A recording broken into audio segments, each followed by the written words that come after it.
Brought to you by Trauma Informed LA, Our Stories Matter presents Season 5, We Will Dance Again.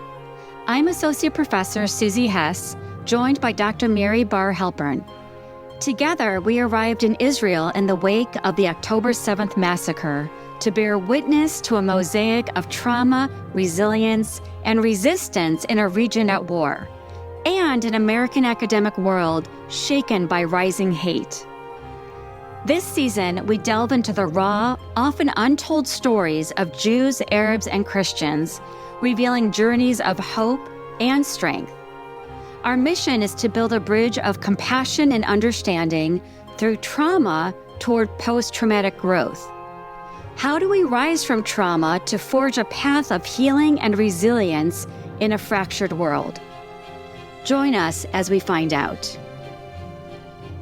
It is my honor to present Dr. Nesrin Lubbad, who is the Chief Medical Director of the Child and Adolescent Psychiatric Unit at Geha Mental Health Center. Dr. Lubbad is a DBT-trained Arab-Israeli psychiatrist and my dear friend and colleague. Welcome. Thank you. Thank you. I am really excited to meet you and just learn everything about you. But first, I'm curious, where are you located? Right now, where are you? So now I'm home. I live in Jaffa. Jaffa is a part of Tel Aviv municipality. So it's Tel Aviv, Jaffa. It's a mixed city, actually. Jews, Arabs, Muslims, Christians, everybody. I think that's something too. So Mary and I wanted to put together the podcast or co-produce the podcast because as you can see, what's happening in American academia is that it's so polarized and people are not aware of the diversity in Israel. I know. I wasn't aware myself before I came to here, but it's really diverse and it's really different. And actually the diversity, it's not everywhere. This is also one of the things. Like in Jaffa, Haifa, Akko, for example, and Beersheba, these are mixed cities. As for example, in my building, my neighbors are Jews. The one who owns the building is Arab. She is half Jews. Her mom is Jew and her father is Muslim. So it's a really mixed city. But we have many other places which are not so mixed. It's only Arabs, only Jews, only religious. This is the diversity of the whole country. But at least in Tel Aviv, Jaffa, which I like so much, diversity, and so we can get to learn and to know each other. I'm wondering if we could sort of start, if you can talk to us about where you were on October 7th. Yeah, it was actually a Saturday. I was in my bed, 6 a.m, 6:50 something. I heard the first siren, we call it, azaka. I thought actually it was a false alarm. I couldn't understand what's going on. I thought it was a false alarm. And then it continued to, I said, okay, I will not take the risk. I'll go to my daughter. I went to her room. I locked everything in the mamad. We have this protected room. And actually we heard the boom, boom, boom. I was frightened. I didn't understand what's going on there. And it took us the whole day to understand if we understood, okay? We didn't really understand anything. It took us the whole day to figure out what's going on, that something is really bad is going on. And we were really shocked. It was not that easy at all. And until 10 o'clock in the morning, I was running between radios and TVs and WhatsApp messages, but nobody was talking, only in the TV. And I started to see the videos and I said, I'm in a movie. This is a movie. It was not real, actually. I was also afraid because my daughter, the other one, the adult one, she just left 2 days before this Saturday. She left with her friend to 1 week trip. And I called her so quickly. I told her, it feels like something is really bad here. And so please don't speak. No Hebrew, no Arabic at all. That's it. I was really anxious. And I started to get phones from my family from Denmark that they heard about the things, but they didn't understand where it's really going. It's here in Jaffa. It's only in other places. Everybody is really stuck with his only family. So So it was really shocking. And a little bit, we during the day, we started to understand. It's a big word, actually. Until now, we don't. But we started to see that something is really bad is going on and it's different and it's not the usual because it was really shocking. Wow. Nesrin, we talked about it a little bit when I was in Israel, but when you just said that, like that you told your daughter not to speak Hebrew or Arabic, that hit a chord for me, mostly because I tell my kids not to speak Hebrew sometimes in public because of the environment that we're living in right now in the US. And I'm thinking your double vulnerability, right? Like it's from both sides. And it's really tough. Yeah. You don't understand how tough is this part because, we live here. We are together with the people. I live with friends. Miri, almost all my friends are Jews. I don't have a much of Arabs because I'm new here and I wasn't born in here. And still, I have a family, my origins, and family in Denmark. I can tell you one thing which is really hurtful, but I hope you understand it. My like I said in the beginning, when I came here first time to Israel, I didn't understand I didn't know a lot about Israel. I just got to learn these things step by step, a little by little. I can assure you that my family, and I try to explain to them a lot of these things, they still don't get it. They still don't get it that Jews and Arabs, they can live together. So my family in Denmark, they still have a little few other ideas like Arabs, that's it, whatever. And actually, it's really hurting, but I get out of the WhatsApp group of my family because I was afraid. If they do write a sentence or they do comment on something, I have Shabak here in Israel. I don't want my daughters or me somewhere which I don't belong to because this is not my idea and this is it's not what I believe in. So until now, actually, I didn't come back to that group. So if my mom needs me, I just call her and she knows the rules. We don't talk politics. So Shabak, for those of you who don't know, it's like our CIA.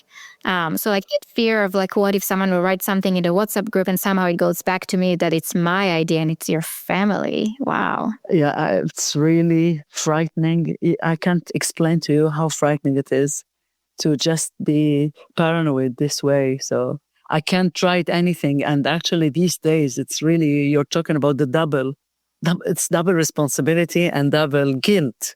I can't explain it. And it's really tough for others to understand it. And sometimes I'm really jealous of the people who are just belong to only one part. They know to whom they belong. And for me, it's like me and the others, but it's also the others and the others. I can't explain it, but it's really, really tough. Really tough. Still, it was tough in the beginning, actually. And now it seems like a little bit softer, even though it's not done yet and it didn't finish. But the whole sensitivity of the talking about the issues of Arabs and Jews, it's like I'm not really, I don't feel allowed to say what I think because I will be always afraid. And the others, they are allowed to say what they want. And you understand? I have a friend, my best friend for 21 years. The best one ever. Her son was as a soldier in Gaza. It was the toughest day of my life just to be worried for him and to feel her. And she was crying every day. And I cry with her every day, just praying, and we laughed about it, to pray to all gods we know. Whatever God we have, I don't care. Also for the 19,000 the Indian gods, whatever. Just so one of them, he comes really home safe and still, knowing that he's there and he could be killing some of people over there that I belong to. I can't explain that feeling. No, you were explaining it. It feels very isolating. It is. It was at the beginning. Here in Israel, especially where we work, actually we are psychiatrists. We work in the mental health. But I can tell you at the beginning, nobody was really functioning as a professional. It was really tough, and we had to deal with a lot of emotions. But now on, from the beginning, they started, but it didn't really work. And now many hospitals, they're trying to make this dialogue between Arabs and the Jews to communicate and tell their fears. But you can feel that it's still sensitive. I don't believe that I'm saying that. I appreciate your vulnerability so much. And that was, when Miri and I were in Israel in March, and we were at Geha, presenting on mindfulness, trauma-informed mindfulness in times of war. And I sat in the front seat. oh my goodness, I can't believe it. Of course, I'm always in the front seat. Oh my gosh, this is amazing. Well, okay, now I could tell you my inside voice, my inside thoughts. My inside thoughts was, I can't imagine how people are providing support as they are grieving, as they are struggling, as they're experiencing like all the grief too. And so my heart was racing the whole time we were presenting, because I was like, Miri, I feel that like I'm experiencing probably something less, but I'm still like overwhelmed with what I saw when I was there. And then you're providing support when you're going through the same thing. I mean, I was so moved. I was so moved that day in that presentation and then hearing you with your vulnerability of like, yeah, that makes so much sense. That was really tough. And actually about the unit, all the thing about the unit of the DBT that I wanted to start, Miri knows about it. She visited me in August. It was 2 months before that terrible supposed to day. come here. Yes, in September, October, Wow. right. And everything just fell down. But Miri was visiting me, and she was visiting Israel, and then we managed to meet, and she tried to help me how to open this unit that I really wanted to do. And the unit is about shortening the inpatient duration of the adolescents and make a different and give them a different view and different treatment, which is oriented DBT oriented only. And after we talked about it, me and Miri, so many times by the phone, and we prepared for that. From August, September, we decided that we have 2 days for the whole stuff. It was the 12th and the 19th of October. And Professor Zalzman, who is the director of the whole Geha Center, he said that by the 2nd of November, we start the unit. So you can imagine the 7th of October is the 7th, this thing happened. And the 12th, it was Thursday, I had to start doing and teaching people a new thing and a new method and a new language. And it was like a disaster. It was like a conflict anyway before that. And now with Miri knows a little bit. And with the 7th of October, and like it's only 5 days after that. It's not like today. It was like really tough, and I had to make a decision. I started to talk with the Dr. Ravit. She is also DPT trained, and she is a specialist in that. But she was not at my unit that time. She was just helping me to pass through and to teach my staff how to do the DBT and how to learn it, how to make group therapy, whatever. And the day before that, on Wednesday, she called me and she wanted to call off. I don't know how I gathered the whole thing. And I said, okay, I need to put it down in another way, because it was like my unit, and it was really selfish to say that. I can't say it's the unit that I wanted to start. It's not the time to think about me or myself now. And if I wanted to wait, you can never know. You can see now. I'm really lucky I didn't wait so much. It didn't really stop. It's only getting worse. But I told her, actually, you remember what's DBT? You told me what's DBT. And the things about DBT, it's like we had to do two different things. I told her, first of all, 5 days after, we actually cried every day to work. And when we got at work, just took our tears away, put a little makeup, which I had in the car, and that's it. Started the day as it should be. And I cried for both, actually. Cried for here and there. It was really tough. I told her, listen, if we have to go on this way and we have to cry the whole day, we're not doing our professions, because we have some patients that are already hospitalized and we need to help them. So what we actually did, I told her, let's use one of the things that we know about the DBT, the one with Miri helped me, the Amidut B'Mitzuka, has had that, yes, to distract, to use the distractions. And we said, okay, we'll try the distractions, and we have to make this program. It could be helpful for you, everybody, not to be over the phone the whole day, watching all these horrible videos and whatever Telegram things that, even though the news, they forbade a lot of videos, but they were actually everywhere. And we also tried to say to them, not only for distraction, I tried to put it in another sentence. I actually meant it. I said, now it's not my unit or the unit that I wanted to succeed. I think now if we have to think there's a war here, they called it already a war from the second day. So if we're talking about a war, it means many people will be hurt.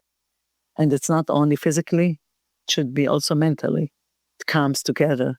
So maybe we need to be actually short and determined to treat these patients in a very specific way to make it quick, because we may not know how big this problem could be. So this is how I tried to expand. I really meant it. I was afraid that if people will stay there admitted like many months, it won't help if we have a lot of people coming in.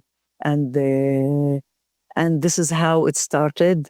But also I was a little more flexible, of course, because I remember the first time I learned DBT when Miri came here, like in 2019, 18. Yes, it was like in 18. And she said, no phones. We put all our phones in the back, no phones, no relation to anything. I had to be a little flexible. 5 days after the beginning of the war, I said, okay, usually we will not use phones, but this time I understand that so many people have their families, friends, husbands, fathers, whatever. So I accepted that they have to be by the phone. I could see they were distracted, but still many of them, they could concentrate. Of course, it depends on people, but this is how it started. And they actually... This is an incredible story. And I'm wondering for like the listeners, if you or Miri or both can talk about DBT, like what that is, so folks know. That's Miri. You're the professional. I learned from you. You are too at this point. I learned from you. Okay, so DBT is dialectical behavioral therapy. The goal of DBT is to help clients living a life worth living based on their goals and values, right? So it's this joint process where the therapist and the client are working together. We always give this metaphor of like you're rowing the boat together, and sometimes I might need to do it harder than you, and sometimes you're going to be in the front, but we're in it together. And it is based on skills. So it's about agency for the client.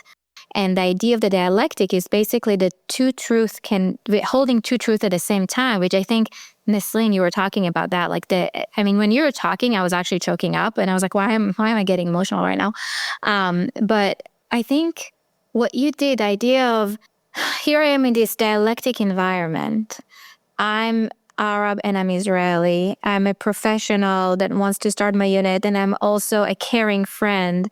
I'm praying for this boy, and I'm also caring for the people who are being killed. Holding all of those truths at the same time is dialectic, and it's being human. And I think that's why I was choking up, because it touched a chord, right? Like you think, so I'm an immigrant in the US, and I'm feeling like I'm living this dialectic in a different way. I think not as intense as you are, but in a way of I'm Jewish, but I'm also American, and my kids are Jewish, but also American, and my husband is not Jewish. It's like this constant understanding of where I am as a human being.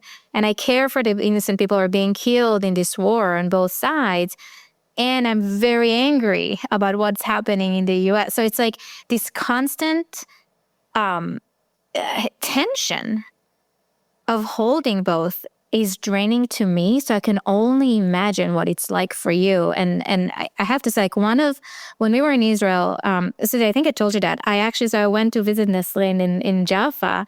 At the month of Ramadan. Yes. That was for me the highlight of this visit. I was I was sick the whole visit. I was emotionally drained. And then coming to your house, to this beautiful dinner. I can't even start describing the amount of food that was there and how amazing it was. But it was coming to your house and it was peaceful, and meeting your children and the bunnies and just being with you. That was so healing for me and for my soul. And I think like that for me, like that was the part of the trip, like with everything else that I'm like holding on to that, like holding on to that specific part. And so again, thank you for having me there, because it was just... It was my pleasure. Shukran, is that what you said? Afwan. I told my daughter today that I'm talking to you now. She said, we didn't visit her yet in the US. I know. She still has to... You know, I think this entire conversation, like in that moment, is really the hope for the podcast, that we can hold both, like both and. And I think, Nesrin, everything that you're saying of holding both and connecting it to obviously the DBT, and then Miri going to your house and having this like amazing dinner. I mean, this to me is like what the hope and the resilience looks like, or having these relationships and these connections. And, you know, that is what we hope in the States. I mean, I've lost many friends, and because they're not holding both and you two together, I mean, just hearing both of you in the conversation and the dinner, I mean, that's the both and. It's flattering. It was really, I think it's one of the most important things that happened this time. And you said, how can I face all these things? Actually, because I have real friends. This is how I could explain it. I have really real friends. They do understand things, and I didn't have to explain myself all the time, or try to justify how our Arabs, whatever, and why Arabs are also people and human beings. And like Miri and Ravit, and I have my friend of mine, like she sent me, for example, the photo of her son wearing the clothes where he was in Gaza. And then suddenly she said, oh my God, I shouldn't send you that. Maybe it will be a trigger. I said, no, I'm really happy that, first of all, he is alive and he's smiling. That was the only thing I wanted for that moment. I didn't really look where he is. I do understand that he cannot be different, and he has to make what he has to do what he has to do. It's not like he has chosen, or it's, even though he has chosen, he belongs to family, to principle, and he has to do it. But she understands also the other side.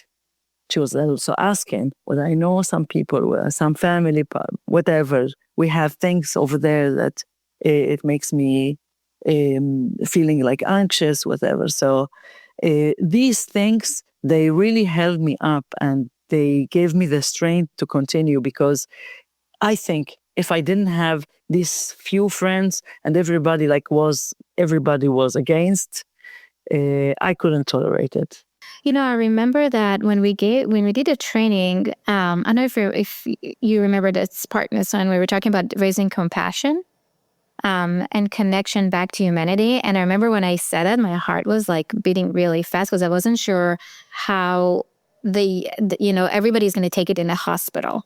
So do you remember that part when we were talking about like raising compassion to reduce burnouts, so raising compassion to both sides? I do remember it very well. You were actually the first one, because for the beginning, I didn't have any videos that everybody talked about because it's one of my principles that I don't want to see. But when people started to talk, before you get that one part, I had to see some of them. It was terrible. It was really terrible, both sides. But I saw also the comments, and some of the comments, they were so terrible, not human. It's like they're talking about like being angry of killing here, and then they're talking in same way, but speaking and maybe also doing it. And when you said that, when you were here, I said, oh, finally, somebody is saying something which is for both. And I really mean it. It's for both. It's not only for one. Oh, I have to give you this example, please. Is it okay? Yeah, please.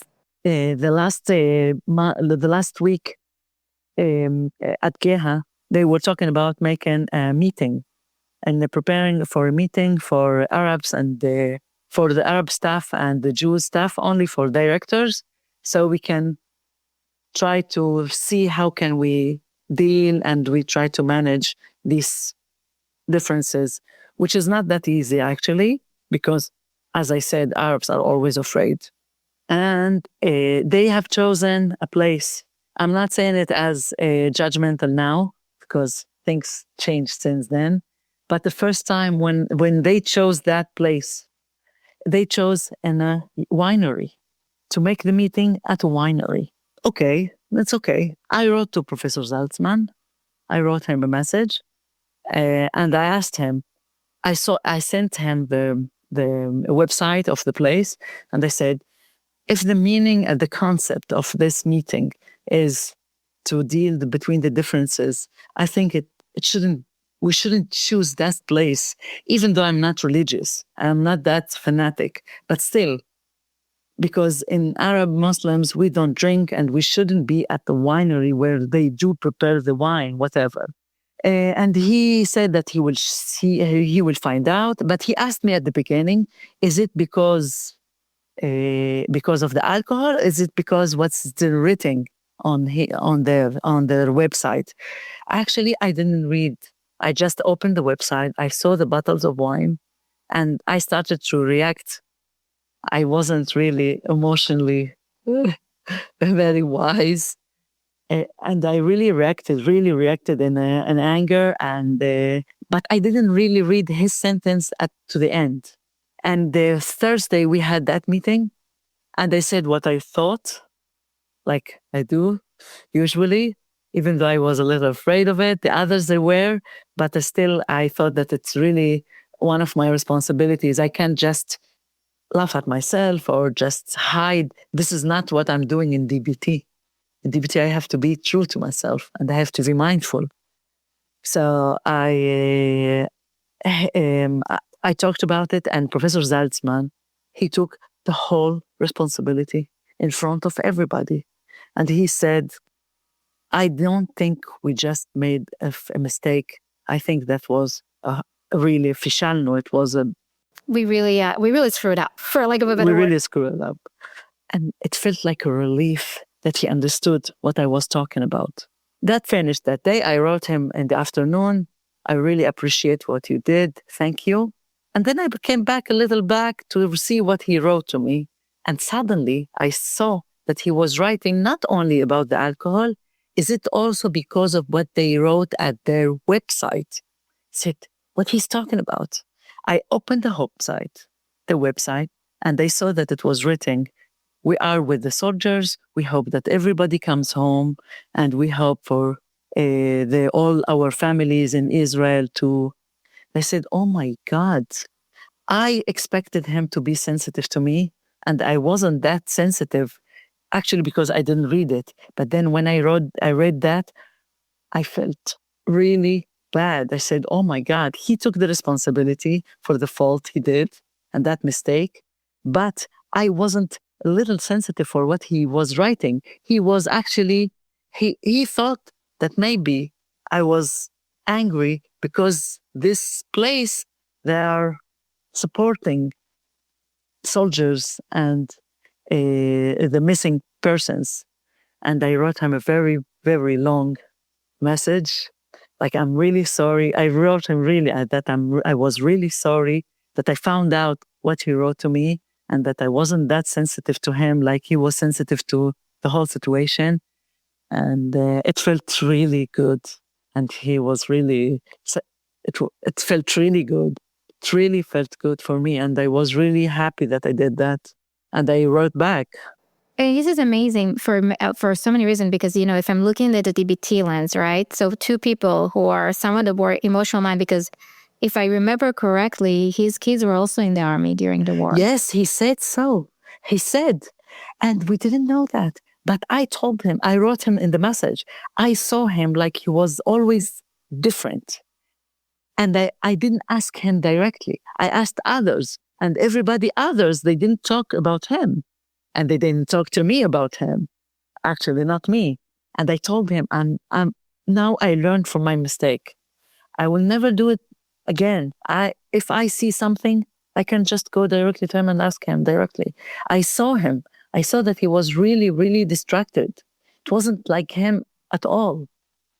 And I felt so bad that I wasn't that sensitive, not to that part, and not even to the part that, like, he thought that maybe I don't want to be there because of the supportive thing and not because of the alcohol.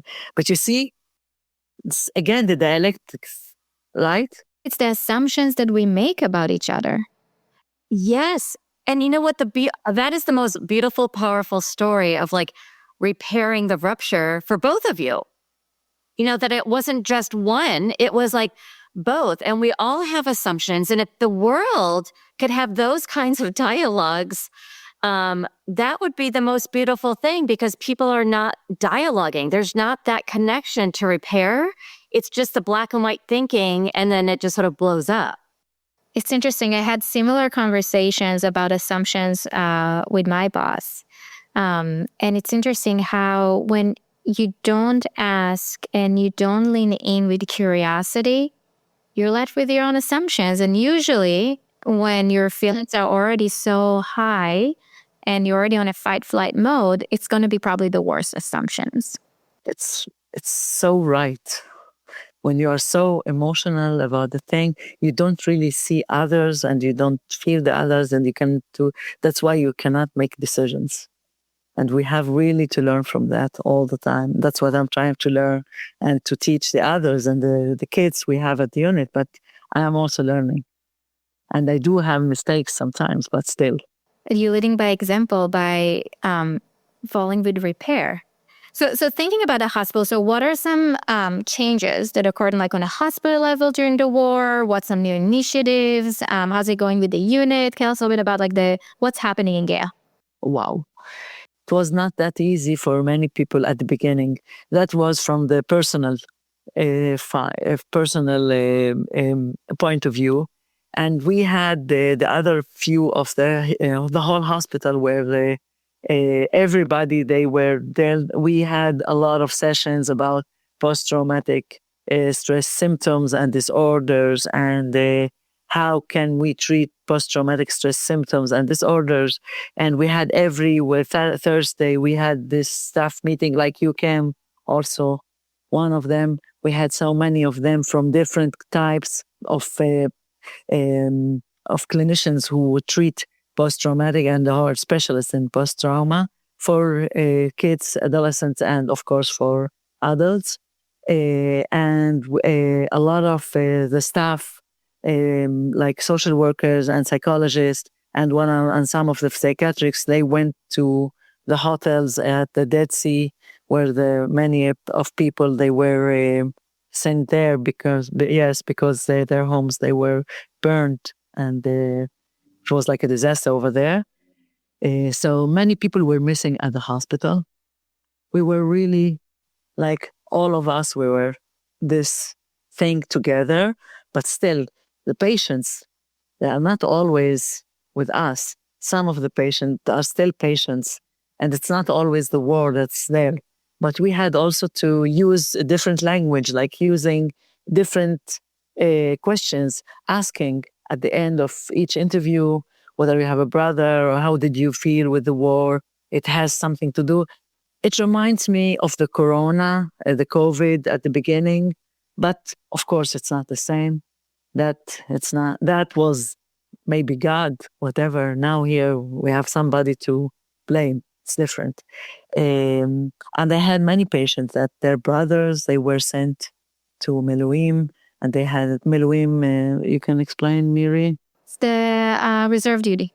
Yes. When you go, they were sent to, had to go when they're older. And I have at my unit, I had at the time 2 residents, girl residents, so young. They have small children, and both their husbands, they were also at the duty. So we had also to deal with that. They had to make shifts, but we stopped giving them shifts. So the other people had to make more shifts instead of them because they had to be with their kids, where the husbands are not home. We had also to support them. And you could see she is during the meeting always by the phone. You cannot tell her take the phone up and just be concentrated. It's impossible. It's like impossible to say that. We had to be all the time on the edge, and every morning to hear the news to make sure that everything is okay, and reading the whole messages that we had many of them, they have also missing persons, like Rakefet, one of her cousins, he was there, and later on they been told that he's already dead. So these are really tough periods. And meanwhile, from the other side, other kids and other persons who are civilians, I'm not talking about Hamas, right? Also are dead. So it's not easy. And the hospital, of course, we had to deal with everything. And as I told you at the beginning, the whole Arab thing, we tried to make few, but I could see that everybody was not there yet. And they couldn't tolerate.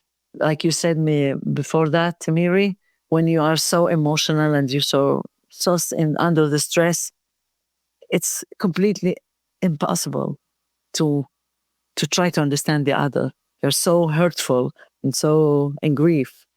So at the beginning, it was not there at all. And we had to tolerate all these feelings alone. But now I can see that it's a little beginning. And it's also sad to hear that, like we're going into routine, which is not a normal routine. And it's not a routine. We shouldn't accept it as a routine. We are under war anyhow. We're still under war. We're still threatened from the north, from Iran, from whatever. But the one thing I made for my health, my mental health, I don't hear news anyway. That's it. I go to work. If they say something, if I hear a siren, azaka, I go to place. That's it. I don't want to hear anything because I felt that it's not helping me at all. Just more stressful and just talking about that all the day. And the most hurtful thing that we can do nothing. Complete acceptance, right? Maybe the change will come. Accept it, it doesn't mean that I accept it. It's like, I have nothing. This is how it is. It's not like I agree with that. I accept it. So the radical acceptance idea is, I don't like it, I don't agree with it, and I understand that I can't change it. So in a way, I'm surrendering to that for the time being, because there's nothing I can do. And from that radical acceptance, you can then use those resources that otherwise you would keep fighting reality, and investing in something else.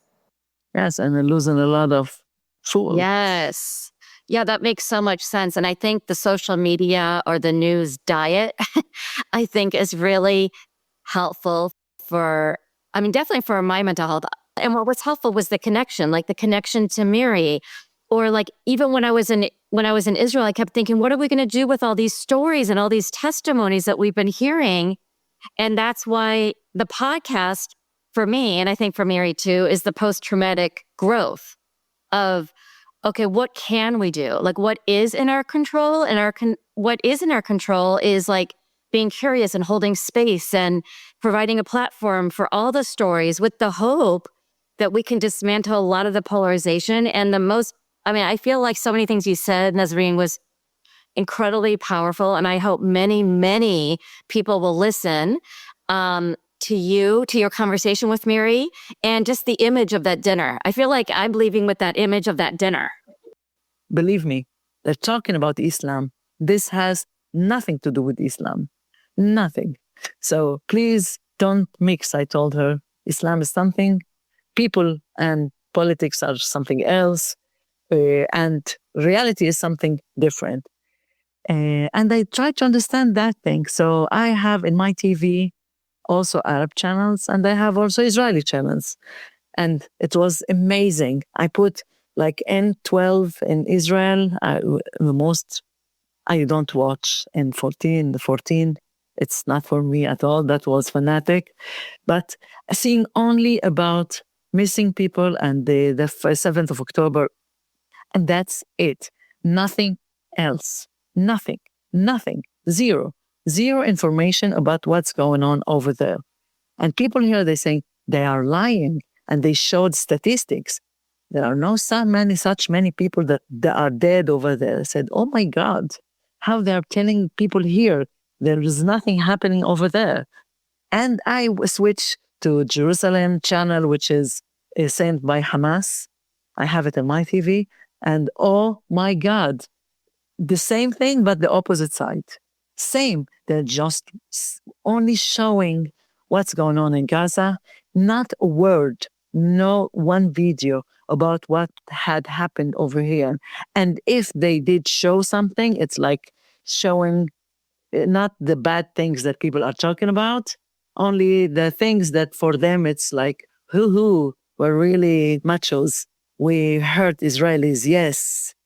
I said, oh my God, that's the complete difference about DBT. It's like or, it's not, it's and. It's nothing like that. And then one of the days, I met this journalist who is really famous. I met him here in Jaffa. I opened my window. I was standing and waiting for my friend. I opened the window and said, you are... He said, yes. I spoke to him Hebrew, And he said, oh, you know me? I said, of course. You have been in Saudi Arabia before the war. I know that you're going around. You were been in Qatar for the World Cup for the football, whatever. He said, I told him, why don't you show also little of the other side? And he said, we're not allowed to. I said, okay. And suddenly, my daughter was with me. I told her that, see, this is Han. And he said, you're Arab. He was shocked. He said, I couldn't hear that from your dialect. I said, okay. It doesn't mean that I should be stupid or something, but it was really shocking. But I'm pretty sure I don't have that connection in the other side, but I'm pretty sure they have the same politics over there. You're not allowed to show the other side, truth of the other side, because if you allow them, you will not be there. And this is terrible. I really have to show you the two channels. Like I was between the two channels. I wanted them to be like that. I really wanted them to enter inside and not to be like to be together and to show both sides. And it was only me who was seeing the both sides. Wow. It's terrible. It's terrible. It's really terrible. It's really terrible. I can't. What would you? And I think it's heartbreaking. And back to, what Susie was saying about what's happening here is really, I mean, we see it, right? It depends which channel you're watching, which TikTok you're tuned to, which Instagram you're following. There's nothing about both end. And I think that's losing compassion, and that's when we're losing humanity. Right. The whole empathy thing, and to feel the empathy for a kid who is dying, both sides. Let's start with kids, which is the most vulnerable thing to see. I can't understand that. And they're shocking me. They're saying that it's Islam. And they heard so many stupid people from countries, from Islamic countries, that are talking like it's allowed in Islam. I've never heard that before. And I have to say, I have a brother in Denmark, of course, but he is a sheikh. You know what's a sheikh? Like a rabbi, but sheikh. He's the most wonderful person ever. I told you about him, Miri, right? He's the most wonderful person in the world. Really. I can't believe. I talked to him the third day of the war. He called me and he said, "How do you feel?" I said, "Okay, another one now. He wants to tell me, na, na, na, na, na, na, la, la, la." I was so stressed. I didn't want to hear. And he said, "I just wanted to tell you that you are a person, a human being, and you're a doctor, and you're a professional, and you have to deal as you should do. And now, for now on, put your emotions a little aside, because I can understand that you're really overwhelmed, and try to be professional and don't ever think about Arabic, Jews, Christian, Black, whatever, because you should be the doctor that I know." I started to cry. This one is a real Muslim for me. Real one, a good one. That's it. It was so, like say, relaxing. But some people, they do understand. So, you see, it has nothing to do with their religion. We can talk for hours, and I know we're out of time. One more thought before we go into like our ending question. We have like 2 ending questions that we ask everybody, but I'm thinking there's so many myths that we're seeing here, even the stuff you described, right? I mean, no country is perfect, and living in Israel, I know there's absolutely racism in Israel, and there is, just like everywhere. I was in Denmark too. In Denmark, the U.S. as well, everywhere in the world, have that. People in the U.S. and around other places in the world believe that there's also apartheid in Israel. And I'm talking to, a chief medical director of a unit who, for me, you are, I don't think I ever told you, it's like I admire you and who you are, because you represent the good in humanity, right? You represent the dialectic of being both and being there for your patients at the same time, and leaning in with curiosity. And when you hear, and I know you read the stories, like when you hear about what's happening, what people think about Israel as a country, what comes to your mind? Like, I have my family from the outside. They talk different way. People from here, they are not the same. I have also other families in Greece. I have friends everywhere. I have also friends, not all my family, also friends and Danish friends in Denmark. People are telling me to come back. And why do you have to stay there? You have Danish citizenship. You don't have to stay in Israel. And what comes to my mind for your question is, wow, wait a moment. I always have excuses for why not. It still feels like this is home. This is where my girls are born. And I can't imagine it will be easier in another way. I say, at least here we do understand, even though it's really tough, and it is tough, but at least we understand the language. I do understand the language. I'm not meaning about Hebrew, Arabic. I mean, I understand the whole king. Like, looking at the bad things, only the bad things. You saw my view. It's one of the most beautiful things I do have. I imagine myself going back to Denmark. I will not have that view again. I can't imagine myself not being here again.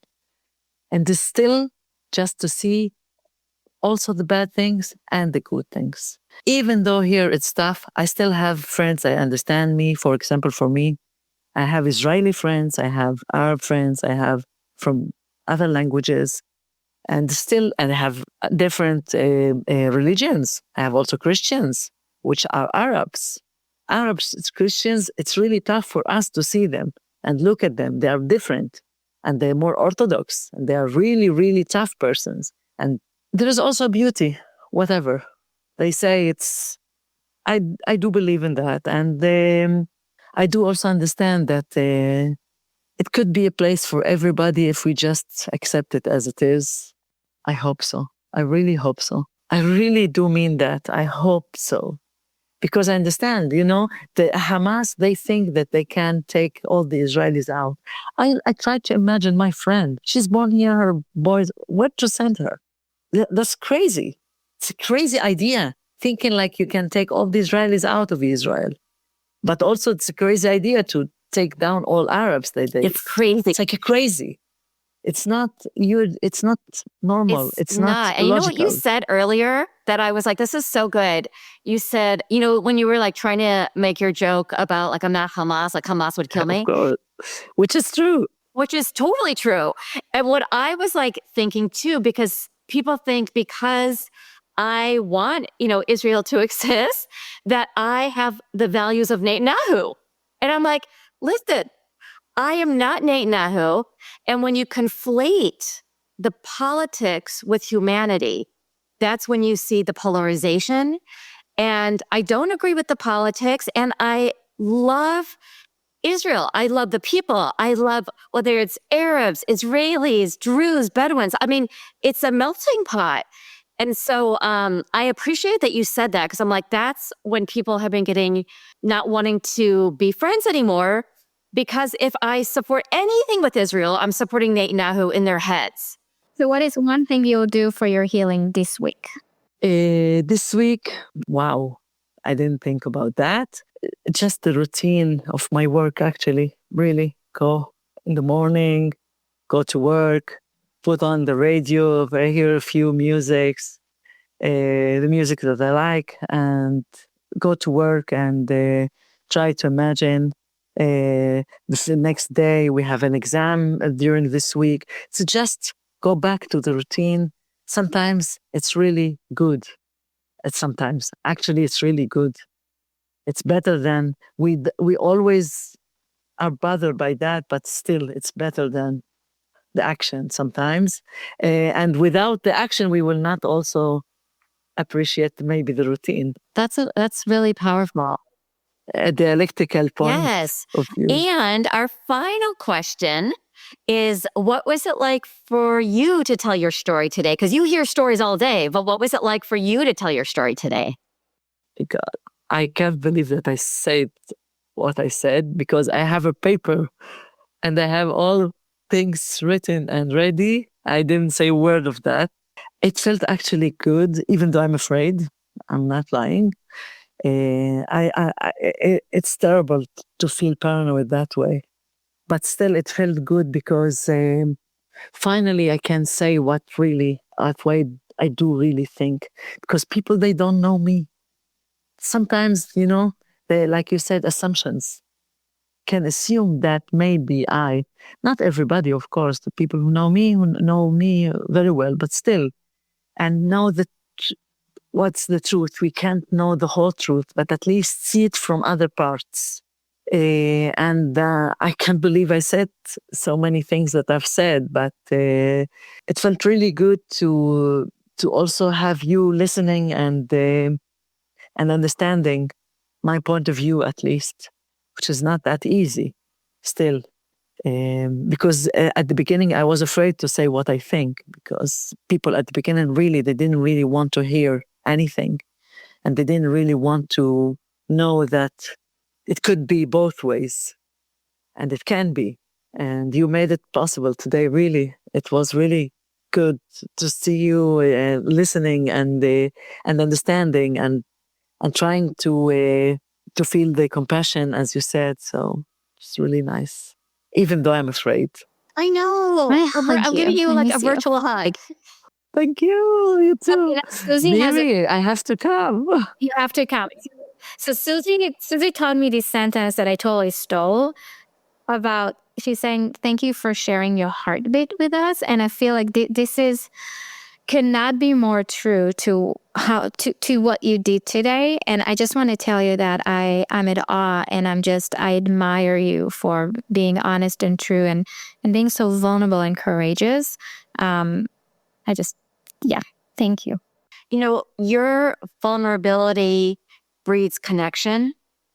And I feel the connection with you. Like I want more connection with you. And I'm just hoping this becomes the trickle effect or the dominoes effect everywhere. And I just appreciate your heart. Really, thanks. I appreciate it so much. I talked a lot. You say salamu alaikum took- also at the end? Or Yes, only Assalamu alaikum, it's in the beginning. It's like it's the welcoming and the saying goodbye. You can say also Assalamu alaikum. Okay, well, I messed up and I said at the beginning, so salamu alaikum. Wa alaikum assalam. We'd like to thank our listeners, music composer Jonathan Bargiora, sound designer Ivan Reyes, podcast advisor Donna Fazari, and special thanks to the Academic Engagement Network for their generous support. Today's episode is co-produced by Professor Susie Hess and Dr. Miri Bar Halprin. Our Stories Matter, We Will Dance Again is brought to you by Trauma Informed LA.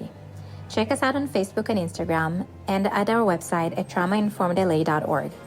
Please give us 5 stars on iTunes so more folks can have access and donate to traumainformedla.org so we can keep recording and healing through our storytelling episodes.